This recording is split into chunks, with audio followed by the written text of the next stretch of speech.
Welcome to Sasi media. அதாவது பிரஜன் வீட்டுக்குள்ளே வந்துட்டார். சபரிக்கு வாழ்த்து சொன்னதாக இருக்கட்டும், அதுக்கப்புறமேட்டுக்கு வந்து திவ்யா கிட்ட ஒரு சில விஷயங்கள் பேசியிருக்காரு. அதுக்கப்புறம் சபரிக்கும் இவருக்கும் ஒரு சண்டை மாதிரி ஒன்று வந்து போணுச்சு.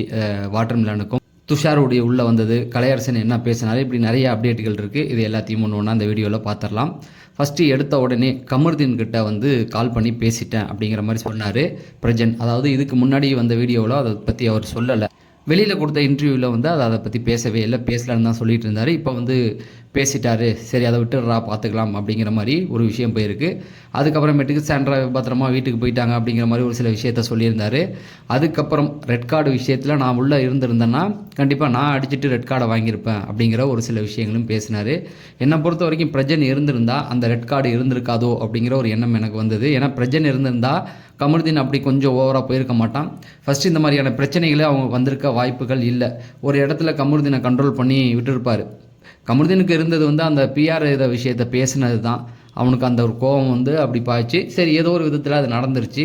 அவர் வந்து நான் இருந்திருந்தால் வாங்கியிருப்பேன் அப்படின்னதும் அதுக்கப்புறம் சபரிக்கிட்ட போய் நன்றி சொன்னதை பார்க்க முடிஞ்சது. விக்ரம் டீம் நன்றி சொல்ல முடிஞ்சதை, அதாவது கூட இருந்தீங்களா அந்த கார் விஷயத்துக்கு ரொம்ப தேங்க்ஸ்ன்னாரு. ஒருவேளை வினோத் இருந்திருந்தால் வினோத்துக்கும் அவர் நன்றி சொல்லியிருப்பார்.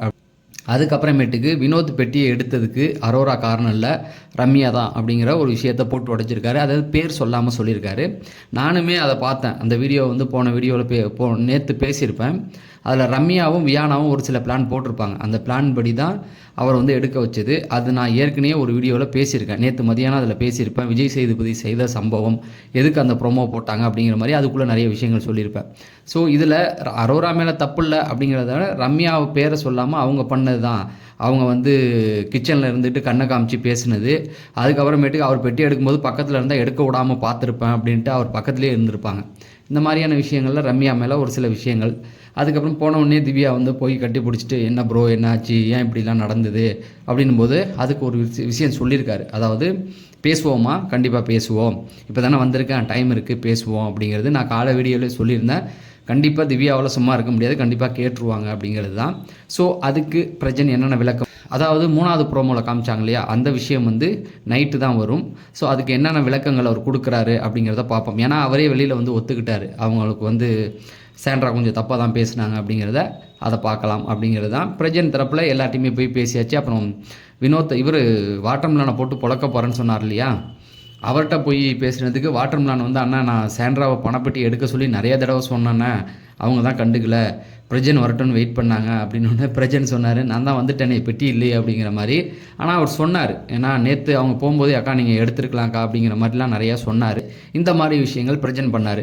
கலையரசன் போயிட்டு இவர்கிட்ட அரோராட்ட வந்து, நான் பேட் பேசினேன் அப்படின்னு என்னை நாமினேட் பண்ணிடல, நிறைய பேர் பேசியிருக்காங்க, நீ ஏன் பண்ணலை அப்படிங்கும்போது ஃபஸ்ட்டு ஒரு வார்த்தை, நீ தான் என் கண்ணுக்கு நேராக பேசினேன், அதுக்கப்புறம் நீ போகும்போது நான் தைரியமாக இல்லைடா, கொஞ்சம் இதாக தான் இருந்தேன், அதுக்கப்புறம் தான் கொஞ்சம் தைரியமான அப்படிங்கிற மாதிரி ஒரு சில விஷயங்கள். கலையரசன் வந்து ஏதோ ஒரு எக்ஸாம் எழுதியிருக்காராம் கவர்மெண்ட் இதில், போலண்டு எங்கேயோ போக போகிறாராம். அந்த இதுக்கான இதெல்லாம் இப்போ தான் முடிச்சுட்டு வந்திருக்காராம்.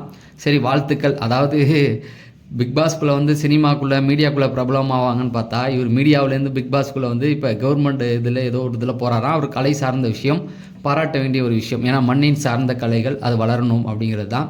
ஸோ கலையரசன் வந்து அந்த மாதிரியான சில விஷயங்களை பேசிட்டு அதுக்கப்புறமேட்டுக்கு திவாகர் ஒரு விஷயத்தை கொளுத்தி போட்டார். என்னென்னா, நம்ம 2 பேரும் இருந்திருந்தால் அவங்களுக்குள்ளே ஒரு கான்வர்சேஷன் போச்சு. பார்வதி வந்து இந்த மாதிரி பண்ணியிருக்க மாட்டாங்களா அப்படிங்கிற மாதிரி சில விஷயங்கள் பேசினாங்க. அப்போ வந்து கமருதீன் தான் எட்டி உதைச்சா, பார்வதி எட்டி உதைக்கல அப்படிங்கிற மாதிரி வாட்டர் மிலன் வந்து பேசிக்கிட்டு இருந்தாப்புல. இந்த கான்வர்சேஷனே தேவையில்லாத கான்வர்சேஷன் தான். தொடர்ந்து இவனுங்க இதை தான் பேசிக்கிட்டு இருக்காங்க. மக்கள் மறக்க வைக்கிற ஒரு விஷயம் இதெல்லாம். இதை தொடர்ந்து பேசி இவனுங்களே ஞாபகப்படுத்தி வச்சுக்கிட்டு இருக்காங்க. அப்புறம் பிக் பாஸ் எச்சரித்தார், இந்த மாதிரி வெளியில் நடந்த எந்த ஒரு விஷயமா இருந்தாலும் இங்கே பேசாதீங்க, பார்த்துங்க அப்படிங்கிற மாதிரி பிக் பாஸ் வந்து கூப்பிட்டு ஒரு எச்சரிக்கையை கொடுத்து விட்டார். இது ஒன்று. அதுக்கப்புறமேட்டுக்கு பார்த்தீங்கன்னா, இவர் அமித் வந்து எல்லாத்தையுமே வந்து சகஜமாக பேசி ஜெல்லாகிருக்காரு. அதுக்கப்புறமேட்டுக்கு வந்து அரோராவை வந்து ஒரு வாழ்த்து, எப்படிமா நீ இப்படி பண்ணுவேன்னு நான் எதிர்பார்க்கல அப்படின்னு. அப்புறமேட்டுக்கு சபரிக்கு விக்ரமுக்கெல்லாம் வந்து வாழ்த்து சொன்னதை பார்க்க முடிஞ்சது. ஸோ எல்லார் தரப்புலேருந்து இப்போ சபரியாக இருக்கட்டும், இந்த 4 பேருமே கொஞ்சம் லோவாக இருந்தாங்க இல்லையா, அவங்க எல்லாத்தையுமே வந்து இவங்க இந்த டீம் வந்து கொஞ்சம் தட்டி கொடுக்குற மாதிரி வராங்க. ஸோ அதுதான். அடுத்தது நாளைக்கு பார்த்தீங்கன்னா கனி வருவாங்க அப்படின்னு. சிலர் என்ன சொல்கிறாங்கன்னா, கனி கூட வந்து இவங்க சாண்ட்ராவும் சேர்ந்து வருவாங்க. அது ஒரு கொஞ்சம் பார்க்க நல்லாயிருக்கும்.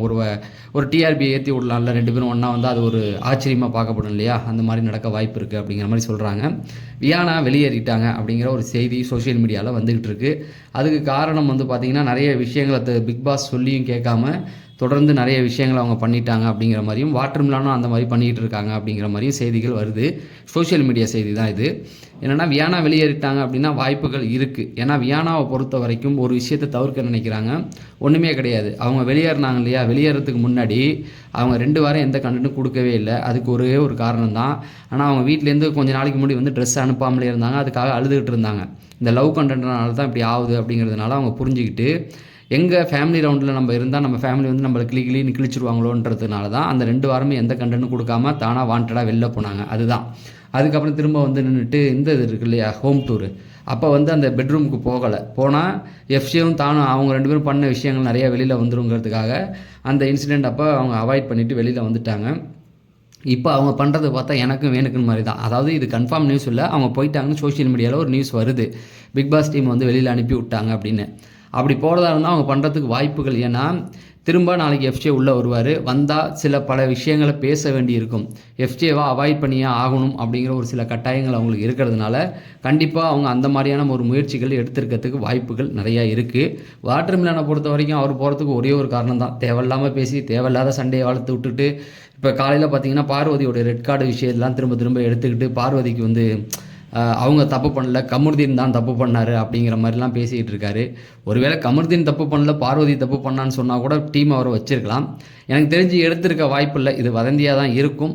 ஸோ இவங்க 2 பேரும் வெளியேற்றம் அப்படின்னா இந்த ஒரு காரணமாக தான் இருக்க வாய்ப்புகள் அதிகமாக இருக்குது. துஷார் வந்து நின்றுட்டு அரோராட்ட வந்து ஒரு விஷயத்த சொல்லிட்டாப்ல. அதாவது அரோரா வந்து ஓ மேலே தப்பு இல்லை, நான் தான் என் மேலே தான் தப்பு, அதாவது நான் போனதுக்கான காரணம் நான் தான், நீ இல்லை அப்படிங்கிறதையும் சொல்லி நிறைய விஷயம் அவங்க வந்து சப்போர்ட் பண்ணியிருக்காங்க. அப்போ பிரவீன் காந்தி என்ன பண்ணார் அப்படின்னா, அவருடைய கேமரா ஆங்கில வச்சு பார்த்துட்டு அவர் தான் ஃபஸ்ட்டு நாளே வந்து இந்த காதலுக்கு வந்து அடி போட்டார். அதாவது விக்ரம், நந்தினி, பிரவீன் காந்தி எல்லாம் பேசிக்கிட்டு இருப்பாங்க.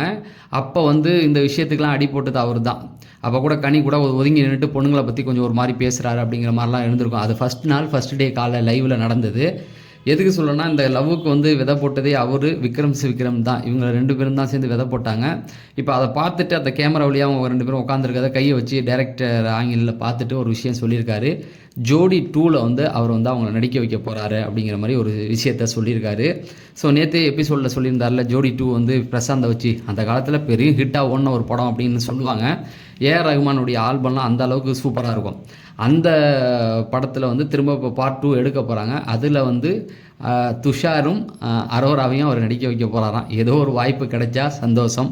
அவ்வளோதான் மக்களே, இவ்வளோ அப்டேட்டுகள் இன்றைக்கி காலையிலேருந்து தொடர்ந்து நடந்துக்கிட்டு இருக்குது. அடுத்ததில் நைட்டு ஓட்டிங் இன்னொரு அப்டேட்டு இருக்குது, அதை வந்து ஈவினிங் கொடுக்குறேன் அப்படிங்கிறத சொல்லி நான் விடைபெறேன். நன்றி, வணக்கம்.